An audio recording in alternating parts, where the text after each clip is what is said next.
La locomotora lanza sobre el rumor del tren un silbido prolongado.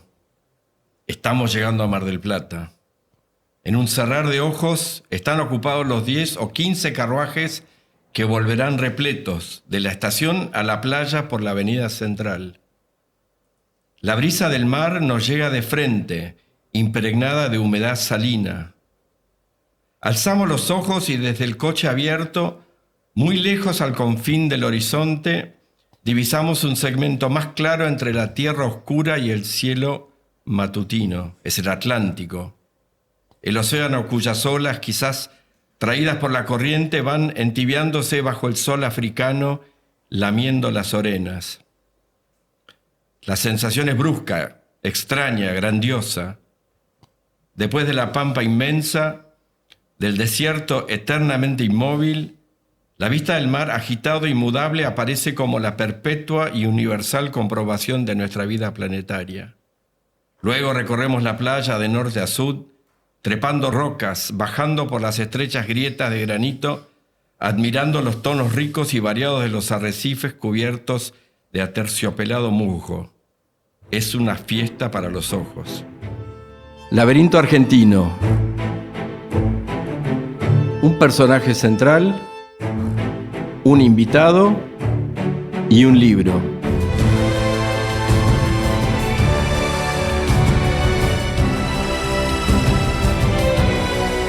Acabamos de escuchar en la voz de mi amigo Paul Dougal un párrafo escrito hace más de un siglo por el gran intelectual Paul Grusac y que fue rescatado por Juan Carlos Torre y Elisa Pastoriza en su hermosísimo libro llamado Mar del Plata, un sueño de los argentinos, que es el libro que nos va a ser de guía en este episodio de hoy.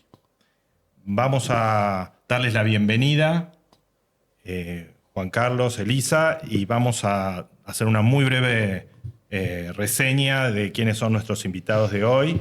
Juan Carlos Torre nació en Bahía Blanca, es sociólogo, es muy reconocido por sus aportes en los estudios sobre el peronismo y el movimiento sindical, y como nos ha señalado, muchísimas más cosas de las cuales ha trabajado y aportado a nuestra historia y a nuestra literatura. Editó hace muy poquito tiempo un libro de gran impacto que es el diario de una temporada en el piso 25, donde relata su experiencia en el Ministerio de Economía durante el gobierno de Alfonsín. Es un sociólogo de gran prestigio, recibió el premio Conex y el Jusey a la investigación científica, así que es un honor tenerlo con nosotros hoy. Muchas gracias por la invitación. Y Elisa Pastoriza, un placer tenerla acá con nosotros hoy, que ha venido desde Mar del Plata. Elisa, que es profesora emérita de la Universidad Nacional de Mar del Plata, es una gran especialista, digamos, una historiadora social, si se quiere, que ha estudiado como pocos todo este tema del ocio, de las vacaciones de los argentinos, y es una de las grandes autoridades, creo yo, sobre la historia de la ciudad de Mar del Plata.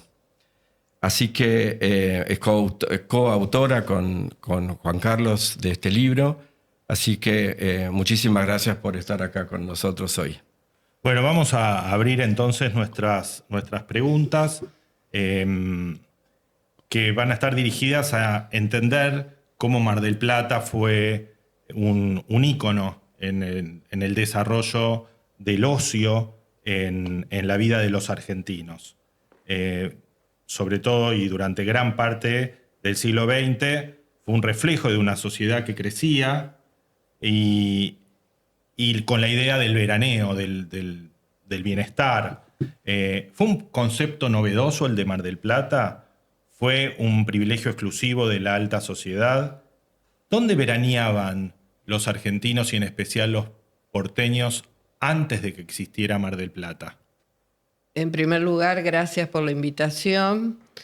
Y sí, efectivamente, cuando Mar del Plata se formó como un balneario, que siempre aclaramos que no nació como un balneario, sino que fue fundada junto a toda una serie de pueblos cuando se corre y avanza la frontera sur, sudeste en este caso, y que bueno, luego al tomar este destino de convertirse en un balneario y luego en una gran ciudad turística, se diferenció de justamente todas estas ciudades o pueblos que se fueron fundando y creció de manera inusitada, bueno, por todas las características que reúne Mar del Plata, que las analizaremos en esta charla, en el curso de esta charla.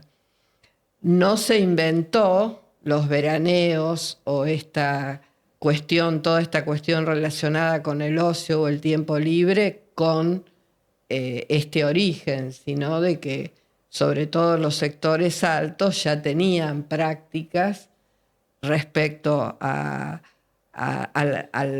los veraneos y a lo que podríamos ahora llamar turismo, pero que en esa época no se llamaba así, en las quintas, en el Tigre, es decir, y en los campos, en las estancias en los campos. Y estas prácticas, es decir, que ya se venían desarrollando. Pero lo que sí podemos afirmar eran que estas prácticas son fundamentalmente de las clases altas y que justamente en el desarrollo de la historia de Mar del Plata, que comienza con estos sectores sociales, es muy interesante el proceso de cómo se va democratizando y cómo el conjunto de la sociedad comienza a adquirirlas. Mar del Plata la imaginamos como la gran ciudad sobre el Atlántico. Todos en general tenemos un cariño especial, es una ciudad que admiramos y nos gusta. Pero Mar del Plata primero estaba muy lejos de Buenos Aires, estoy hablando de fin del siglo XIX, ¿no? Contarnos qué era esa zona donde después se levantó esta ciudad balneario, pueblo balneario. ¿Tiene orígenes más bien saladeriles o portuarios Sí, ¿qué nos puedes contar? Es una zona donde el interés estaba puesto en ser un puerto de salida de la producción de ese momento, que fundamental era alrededor del Saladero, pero si hablamos del Saladero estamos hablando mediados del siglo XIX, o sea, en términos de comparativos con otros balnearios o con otras ciudades balnearias es, digamos, acá nomás, es muy cerca, todo muy cercano, ¿no? No me refiero geográficamente, sino temporalmente. Sí. Y luego lo que se va produciendo, es decir, cuando se forman las grandes estancias, que eso también tiene que ver con el desarrollo que adquiere posteriormente, es decir, hay estancias muy importantes alrededor de Mar del Plata. Ojo de Agua, por ejemplo. Sí, o La Armonía, la estancia Chapalmalar de los Martínez de Oz, es decir, hay toda una serie de personajes ahí importantes que van a ayudar, digamos, a esta iniciativa que toman los Luro y los Peralta Ramos de fundar un balneario, ¿no? Pero originariamente era un pueblo agropecuario que esa salida al mar beneficiaba, digamos, la salida en primer lugar del tasajo, después de lo que se empezó a producir. Sí, mencionaste dos nombres cruciales en esta historia, uno Patricio Peralta Ramos y luego Pedro Luro, el primero más vinculado con ese origen, llamémosle industrial, agropecuario, la idea de la salida del puerto, y el segundo ya con una visión y con un sueño distinto. ¿Quién fue Pedro Luro? ¿De dónde vino? ¿Cuál era su sueño? ¿Qué es lo que trató de trasladar? Pedro Luro viene a la Argentina con muchos más. ¿Cuándo viene? En 1840. 1840, ¿qué pasa en Argentina? se ha estabilizado un poco. ¿Por qué? Porque está Rosas poniendo un poco de orden. Este era un país salvaje y había muchos conflictos regionales. Bueno, en todo caso, Juan Manuel de Rosas establece una suerte de paz. Esa paz da estabilidad y abre a la Argentina al mundo. Y vinieron muchos inmigrantes, todavía en cantidades inferiores a lo que va a ser el boom posterior. Viene el Uro. ¿De dónde viene el Uro? Viene de lo que se llama el País Vasco. ¿Qué es el País Vasco? Un invento. Porque está arriba de la frontera de España y de Francia. Frontera que los vascos no reconocen como verdadera. Lo único verdadero es el País Vasco, que está a un lado y al otro de la frontera. Y tiene una ciudad importante, se llama Bayona. Él viene de ahí. Él viene con 14, 15 años. Una edad muy típica de la época. Mi abuelo también, mucho más tarde, también vino con esa edad. La idea que adolescentes que vienen de aldeas españolas a la Argentina. Y viene de Mar del Plata, viene a la Argentina, digo, hace todo un trayecto típico. Comienza trabajando en los saladeros que están aquí en la zona de Barracas de Buenos Aires. Los saladeros que están en la zona de Barracas son lugares de paso, porque por ahí vienen carretas del interior de la provincia trayendo bienes, pero también trayendo noticias. ¿Qué noticias? Que la frontera está abierta. Hay muchos nichos de negocios allí. Y son muchos los lugareños, entre otros los vascos, que toman la posta. Al poco tiempo de estar en Buenos Aires, lo vamos a ver a nuestro amigo José Pueblo Lulo en Dolores. Llega a Dolores y ahí monta un almacén de ramos generales.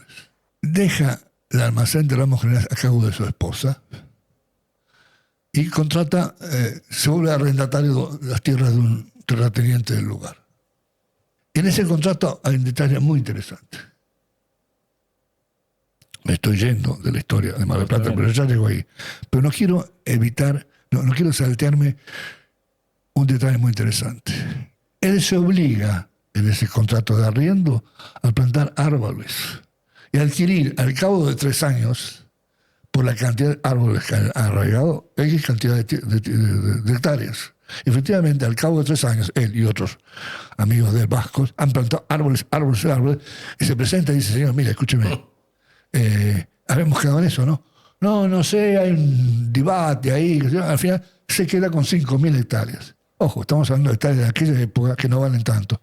Pero esas hectáreas son las que le dan a él la plataforma, ¿no?, para comenzar su ascenso.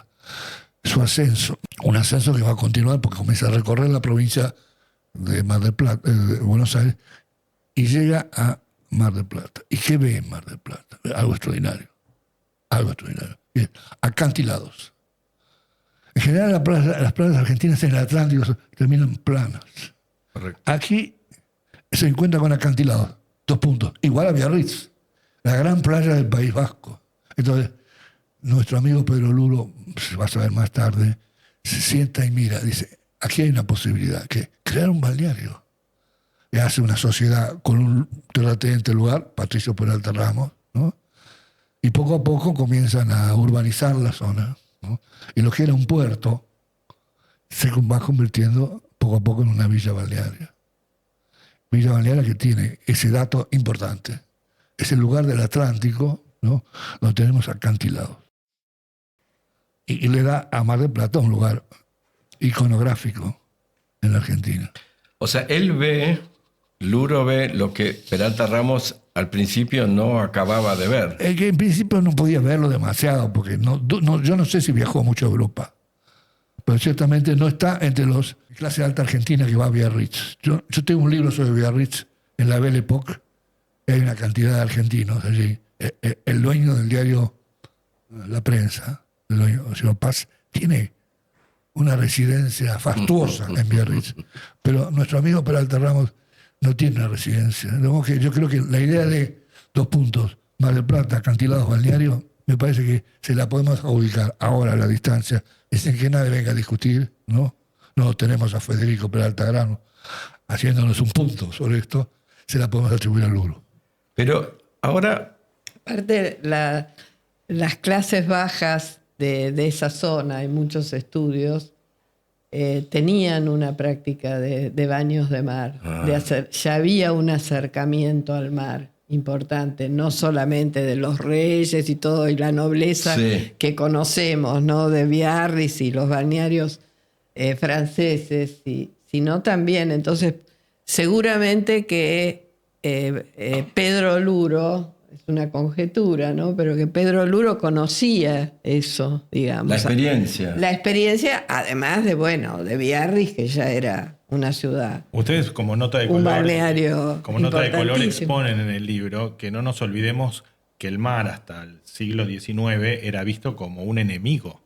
Y poco a poco las sociedades se empiezan a acercar nuevamente al mar con los baños termales y los baños públicos y ese tipo de hay cosas. Un libro muy bueno de Corbin que es justamente eso, la invención de la playa y de un territorio vacío, Claro. ¿no? Porque justamente el mar hay todo un acercamiento y una aproximación hacia la playa. Así es. Y para nosotros es un misterio, o por lo menos es un desafío gigante, y lo queremos preguntar a ustedes, ¿cómo es que logran trasladar para finales del siglo XIX el lugar de descanso, de vacaciones, digamos, de estas super elites?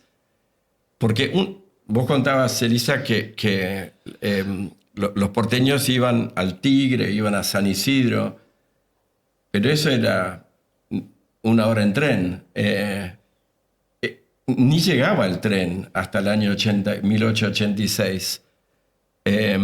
Y aún así ya empiezan a establecerse algunas de estas familias, o recién tiene que llegar el tren para que empiecen a instalarse estas grandes casas o palacetes o residencias.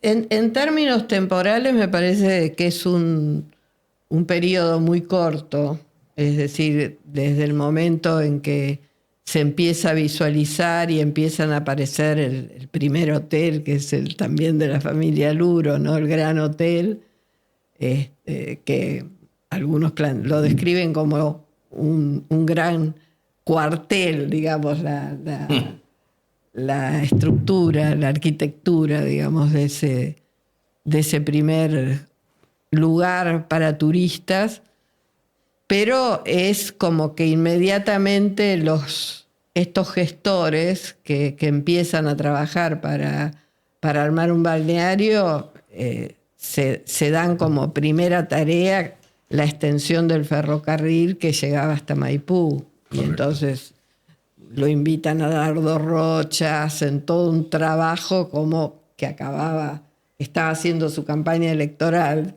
¿no? Y que acababa de participar y ser el considerado fundador de La Plata, para que hiciera que el ferrocarril del sur llegara hasta Mar del Plata. Pero pensemos que en 1886 llega, está considerada la primera temporada, que no es la primera temporada, empieza el proceso antes. ¿Pero por qué? Porque llega el tren. Y 2 años después se inaugura el Bristol. Entonces, en tiempos muy, muy reducidos, se producen toda una serie de cambios muy importantes para organizar esta villa balnearia. Bueno, obviamente el tren fue muy importante en esta etapa fundacional. Hay una anécdota que ustedes también citan en el libro que me parece interesante traer, que fue lo visionario de una intervención de José Hernández, el autor de Nuestro Martín Fierro, en un debate de Congreso respecto de si pensaba que el ferrocarril iba a llegar o no a Mar del Plata. Cuéntenos un poco eso, ¿cómo fue? Bueno, no puedo decir exactamente por qué era tan pesimista José Hernández respecto a eso, porque él había vivido en la zona. Él estuvo viviendo en la estancia de Laguna de los Padres, incluso hay relatos de su hermano Rafael, que plantea de que casi todo lo que aprendió sobre los gauchos y los indios y la relación y los lugares de frontera fue, y que luego lo plasmó en el Martín Fierro, fue en esa zona. Bueno, por suerte su agorero comentario no fructificó, digamos, no acertó, digamos.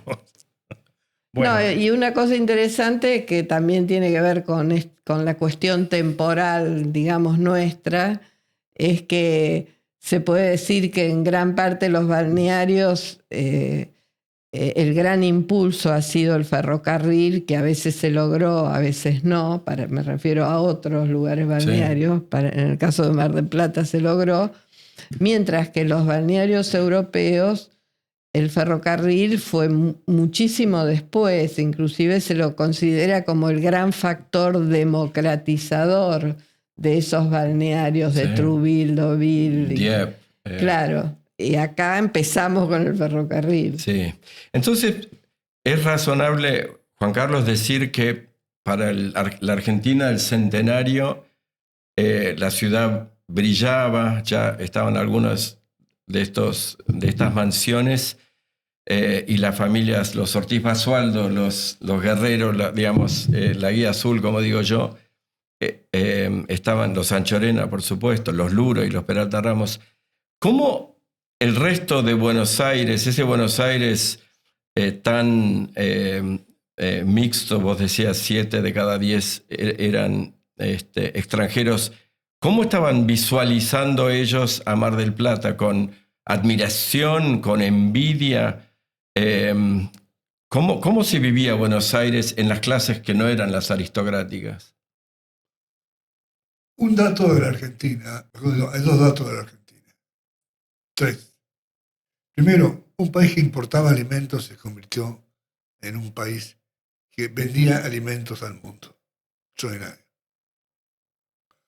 Un país que era todo de extranjeros se volvió un país de argentinos. Y un tercero fue que fue un país con una gran movilidad social. Porque la productividad del campo hizo posible que ese llamado modelo agroexportador derramara. ¿Y derramara qué? Bueno, muchos inmigrantes europeos que venían a la Argentina a hacer la América. Y algunos prosperaron. Algunos lograron posiciones importantes. Y de ese lugar, esas posiciones importantes, dueño de una empresa, un profesional, miraban con ojos de entusiasmo ese faro que se había abierto en el Atlántico. Toda persona que veraneaba en Mar del Plata volvía y venía con un signo de distinción entre sus vecinos. Se volvió Mar del Plata, ¿no?, un lugar de veraneo incuestionable. Y de ese modo, este mundo de clases medias, las más acomodadas, vieron a 400 kilómetros de distancia y con un tren en el camino, ¿no?, la posibilidad de acceder. De modo que ese balneario, que era el balneario de la clase alta, poco a poco se comienza a llenar de nuevos veraneantes, ¿no?, pequeños burgueses, como lo llamaban, que comienzan un veraneo más barato, ¿no?, con hoteles más baratos, pero de todos modos quieren, de una manera u otra, tener en forma indirecta también una experiencia de primera, ¿no?, que es estar en un lugar de punta, como el veraneo en Mar del Plata. Es por eso que poco a poco digo, todo es tan rápido en este país, no, todo está por hacerse, ¿no?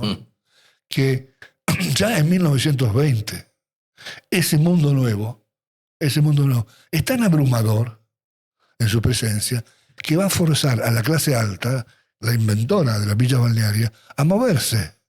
Y donde era su lugar típico, la playa Bristol, la van a dejar a manos de estos nuevos veraneantes y van a comenzar a mediados, sobre fines de 2020, una especie de éxodo. Van a comenzar a irse hacia el sur, a lo que va a ser Playa Grande. Quiere decir que ya a fin de 1920 esa villa balnearia, ¿no?, muy afrancesada, va a tener una rambla que se le va a llamar afrancesada, porque de la Belle Époque va a comenzar a tener otro color, otra presencia, una frase de un antiguo veraneante. Yo antes salía por la Rambla, ¿no?, y veía toda gente conocida. Ahora no conozco a nadie. Ha cambiado este país.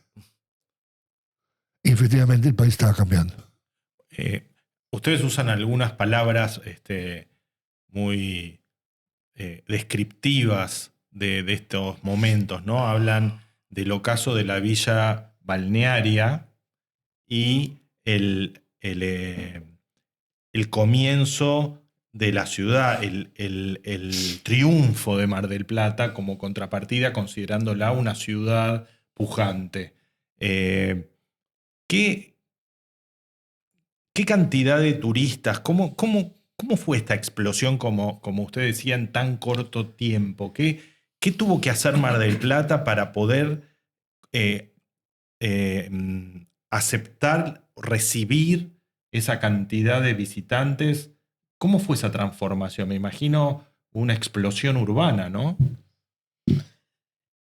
Bueno, nosotros hablamos justamente del eclipse de la villa balnearia cuando se comienzan a aparecer toda una serie de variables que muestran esto, como la aparición de hoteles no de primera categoría, incluso pensiones, que todo este proceso se va a dar mediados de la década del 20 y en gran parte durante los años 30, donde se produce toda una transformación de Mar del Plata que tiene que ver justamente con esta posibilidad de movilidad social y de acceso de las clases medias altas a estas nuevas prácticas, de poder, digamos, implementar estas prácticas.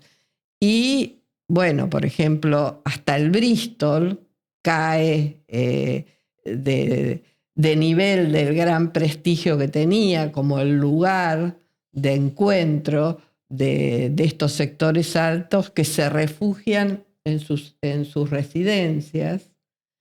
Es decir, hay todo un cambio y comienzan a ver la posibilidad de traslado de sus lugares, o del gran lugar que era la playa Bristol y la Rambla Bristol, hacia Playa Grande.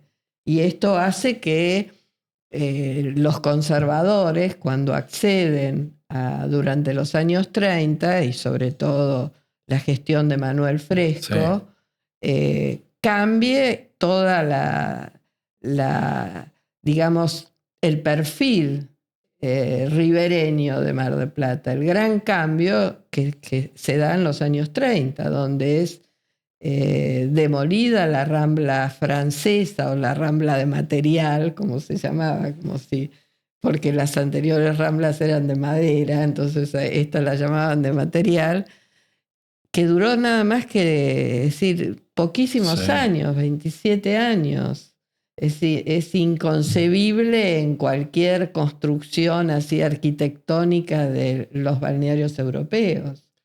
Y se construye el complejo Bustillo, digamos, que el origen primero es donde construían la otra actividad fundamental del balneario, que fue el casino, y que deciden que el casino tiene que tener una casa propia, como se decía en ese momento, porque antes se jugaba en los clubes o en el Bristol Hotel.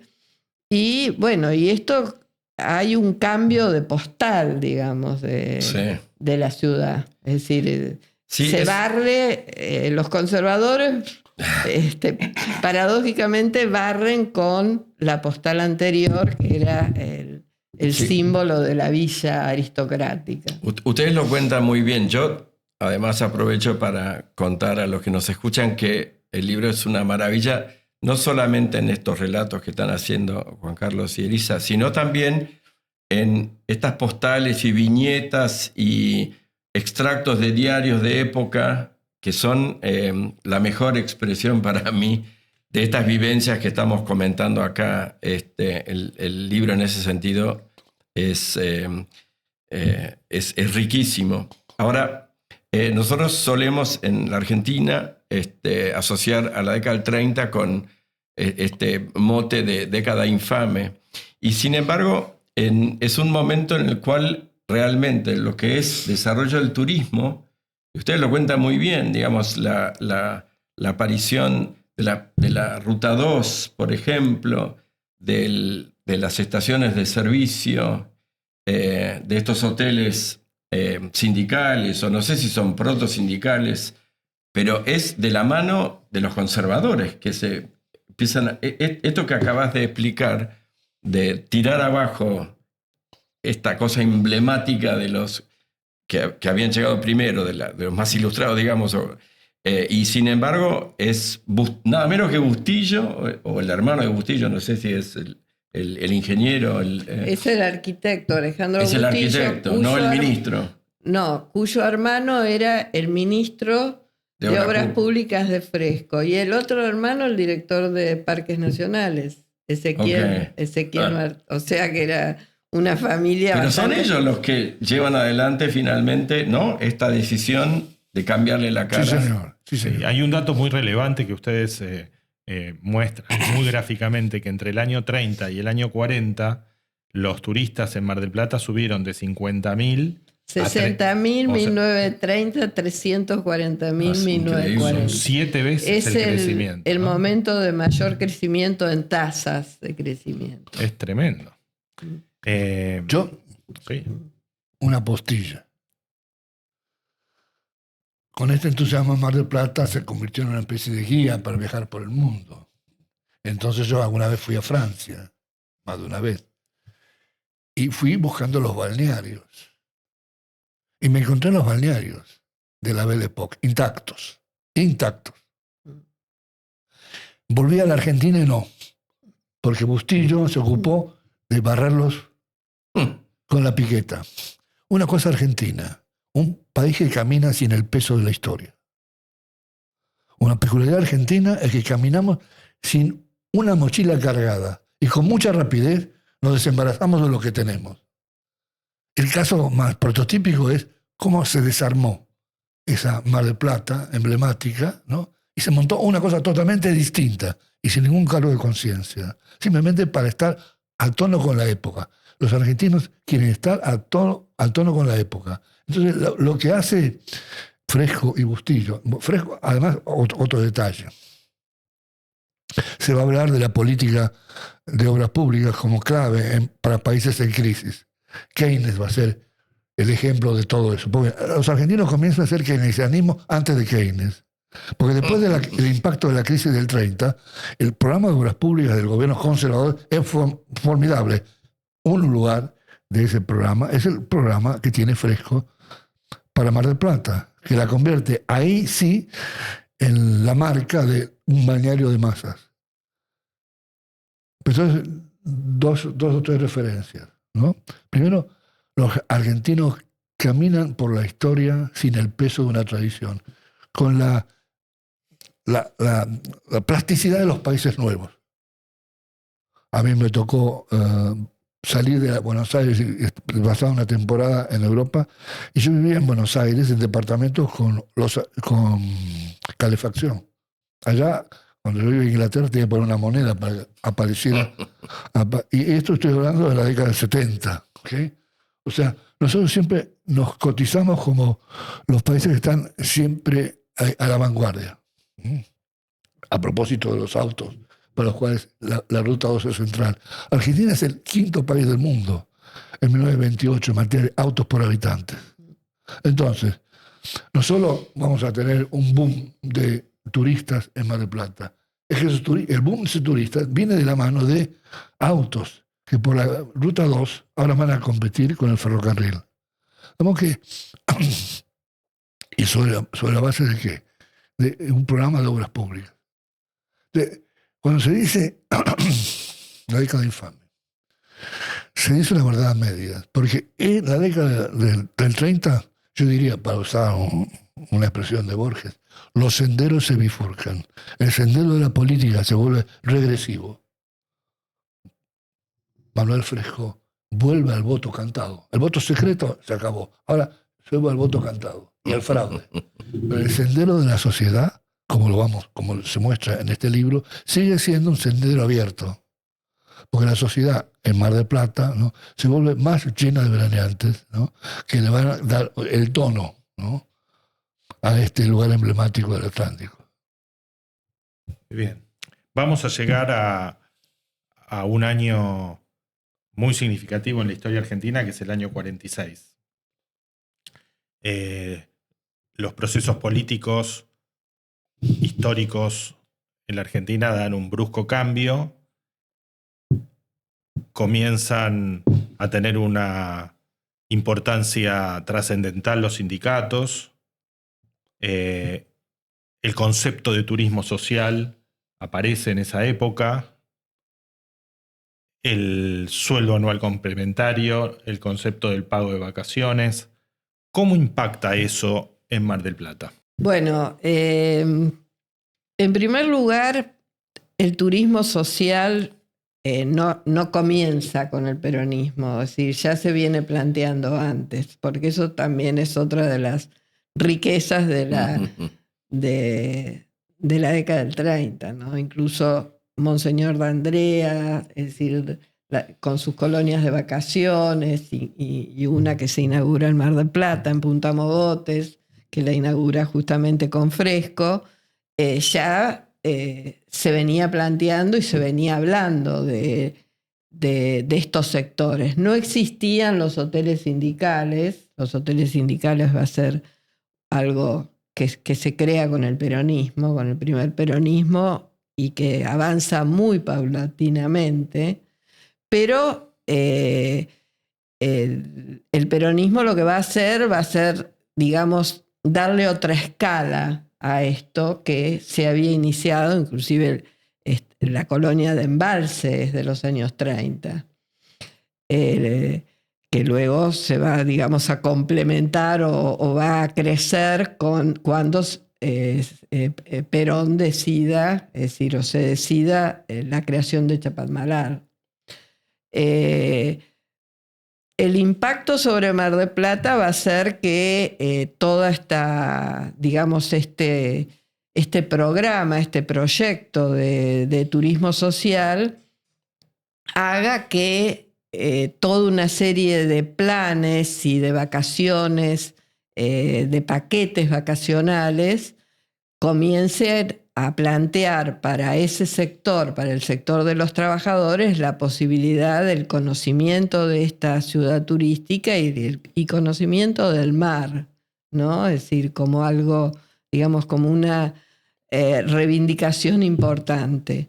En esto serán muy importantes los planes que se elaboren durante la gestión del primer gobernador peronista, que va a ser Mercante, que será el lugar donde se van a implementar este programa vacacional, que lo interesante del proyecto de Mercante y del experimento que ellos hacen es que es un programa que costará implementarlo, ¿no?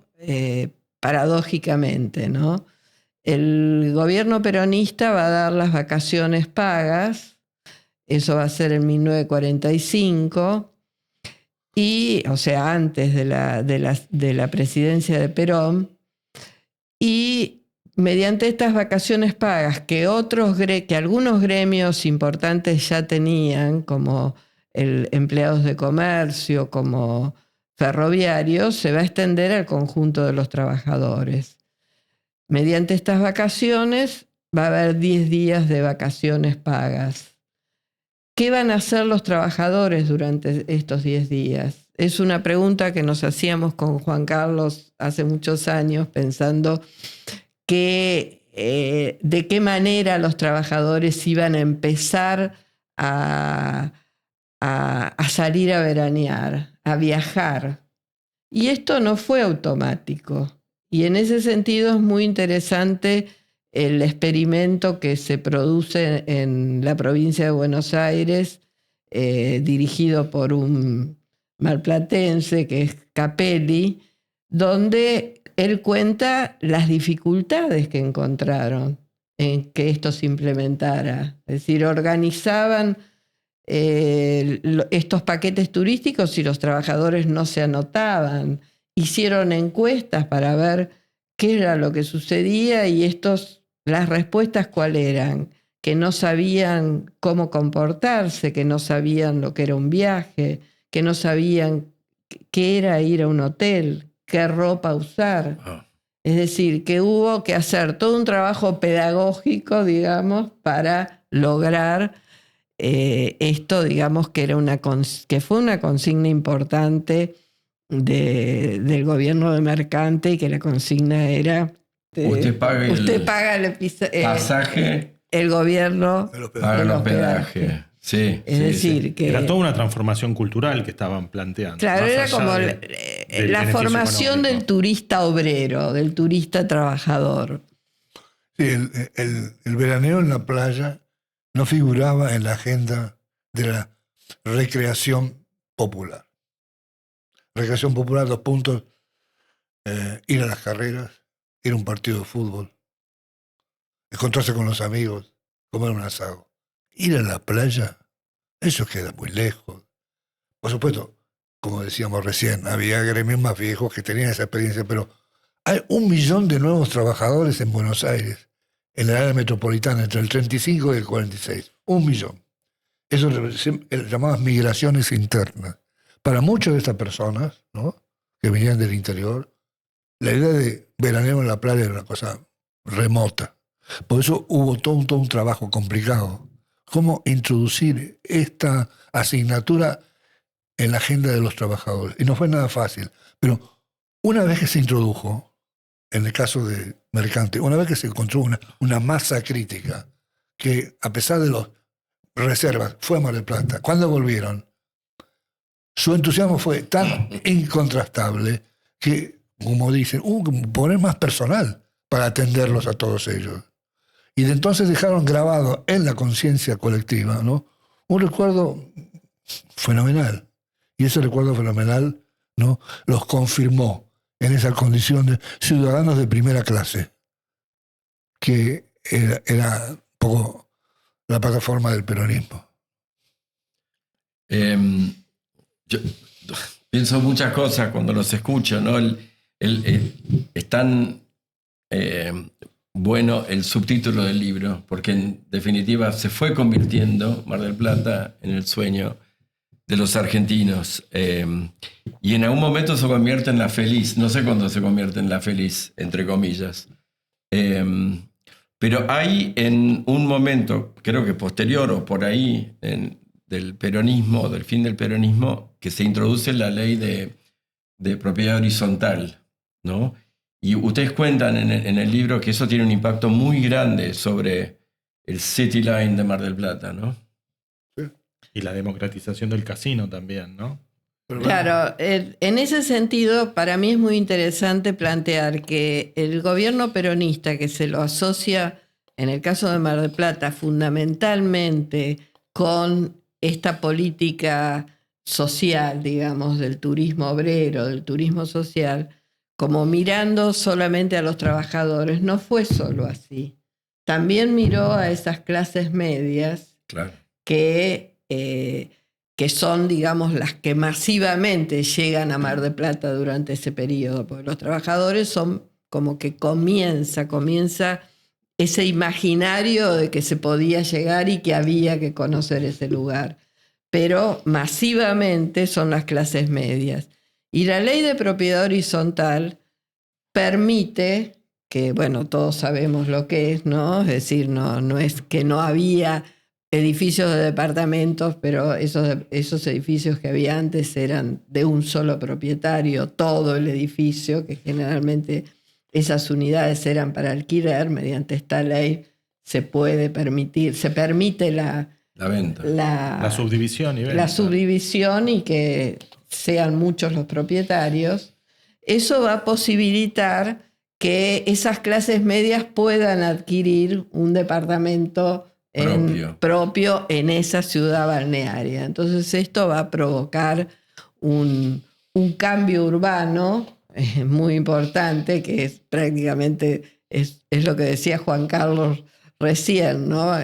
Para estar a la altura de los tiempos, a tono de los tiempos, destruir todo lo anterior. Sí. Entonces, la avenida Colón, que era la avenida que concentraba las grandes residencias, pasa también por la Piqueta y aparecen todos los grandes edificios y esa industria colosal que fue la industria de la construcción y el cambio urbano que se da sobre todo en la parte céntrica de la ciudad de Mar del Plata. Bueno, estamos llegando al final del episodio y un poco como reflexión final, ¿no? Queremos hacer también un poco un homenaje a Mar del Plata, una ciudad que está en el afecto y el cariño de todos los argentinos, la ciudad de la playa, la ciudad de los alfajores, la ciudad de los pulóveres, la ciudad que albergó a tantas figuras del arte y del deporte como me acuerdo de Alfonsina Storni, Guillermo Vilas, Astor Piazzolla, Osvaldo Soriano, hasta futbolistas como el Dibu Martínez hoy, que la mencionan tanto. Hace poco tuvimos un título de Roland Garros, también de un marplatense, que es Ceballos. Y la Universidad Nacional de Mar del Plata. La Universidad Nacional de Mar del Plata, el acuario y los museos. O sea, es algo que ha crecido y queremos todos los argentinos como algo propio. Pero ustedes, cuando desarrollan el libro, un poco tratan de mostrarlo como un espejo de la evolución de la sociedad argentina en su conjunto, digamos, ¿no? Algo hemos señalado durante el episodio, esa cuestión de avanzar sin la mochila de la tradición que señalaba Juan Carlos, y que tal vez en Mar del Plata es muy evidente. Pero ¿qué otros espejos, qué otras imágenes ha reflejado ese espejo de Mar del Plata respecto a nuestra sociedad? ¿En qué sentido? ¿Qué otras imágenes? Bueno, un poco esa construcción vertiginosa, el cambio de la población que recibía. ¿Cuáles han sido otras cuestiones que hayamos vivido en la evolución de Mar del Plata que sean también un reflejo de lo que vivió la Argentina en otras cuestiones? El libro se llama Mar del Plata y abajo se dice Un sueño de los argentinos. Y nosotros decimos, en un momento del libro, que ese sueño de los argentinos comienza a desvanecerse con el paso del tiempo. ¿En qué consiste el sueño de los argentinos? Todos juntos. Es muy raro encontrar un balneario como el de Mar del Plata, en donde uno podía recorrer todo el arco iris de la estructura social. De la clase alta, clase media, clase baja. Uno recorría esos 25 kilómetros y tenía allí una postal, no apenas de un balneario, sino de una sociedad. En la década del 60 comienza a resquebrajarse esa postal. ¿Por qué? Pues se producen dos grandes deserciones. Los jóvenes que abandonan Mar del Plata y se van a Villa Gesell. Un balneario para ellos, distinto de ese balneario multitudinario. Y las clases más acomodadas, la clase alta, diciendo, y si buscamos un lugar más exclusivo, porque ya esta playa se ha vuelto multitudinaria, y se comienza el traslado a Punta del Este. Punta del Este existía, por cierto. Villa Gesell existía, ¿no? Pero lo notable es que sobre el final de los 60 se convierten en dos lugares, ¿no?, en donde van a desertar. ¿De qué van a desertar? De un sueño. ¿Cuál sueño? Todos juntos.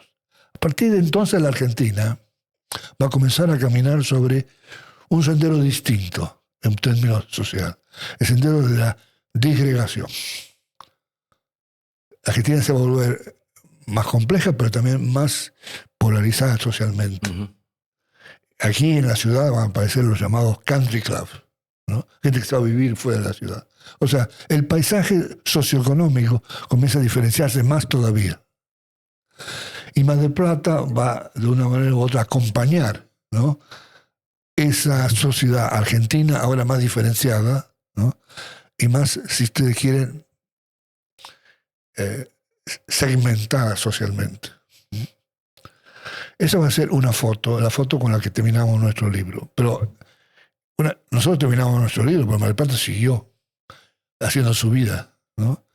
Y uno puede decir que lleva también el desarrollo posterior de Mar del Plata, no apenas la marca de el eclipse de un sueño, ¿no?, sino la marca de esa disgregación que estamos hablando. Mar del Plata se empezó a caer, socialmente hablando, y comenzó a experimentar, como las grandes ciudades, fenómenos inquietantes desde un punto de vista social.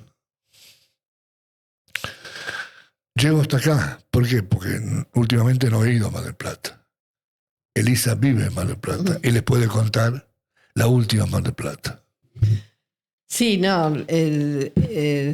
Si bien nosotros terminamos el libro con este sueño que en el caso de Mar del Plata se transmite y se decía en la época, ¿no? No es que lo inventamos, sino que se decía en la época que era la Mar del Plata de todos. Es decir, esa era esta idea de la Mar del Plata universal socialmente.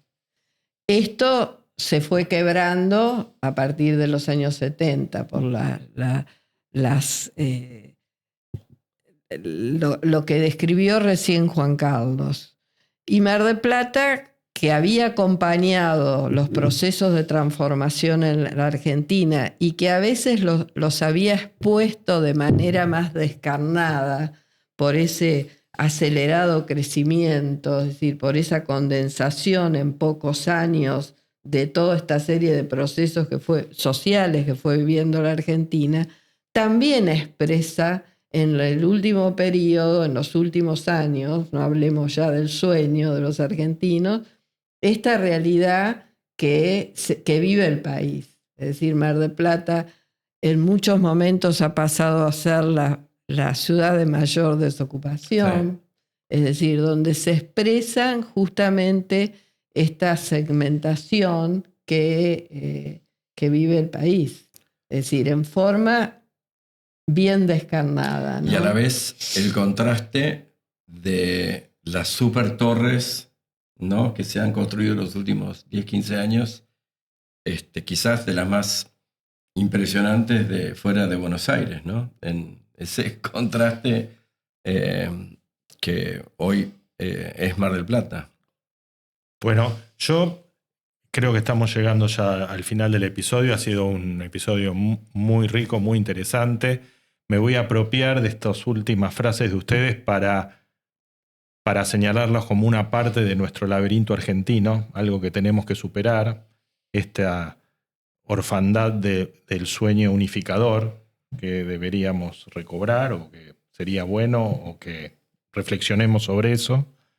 Y les voy a agradecer muchísimo su participación a ustedes en este episodio, que nos han honrado con su presencia. Paul. Sí, un honor y un placer haberlos tenido con nosotros. Muchas gracias, Juan Carlos, y muchas gracias, Elisa. Sé que hicieron un esfuerzo grande para estar acá, así que estamos muy orgullosos y muy contentos. Bueno, hasta la próxima. Agradecemos. Gracias a ustedes por habernos invitado y porque hayamos podido contar esta experiencia, sí, de este libro. Laberinto Argentino. Un personaje central, un invitado y un libro.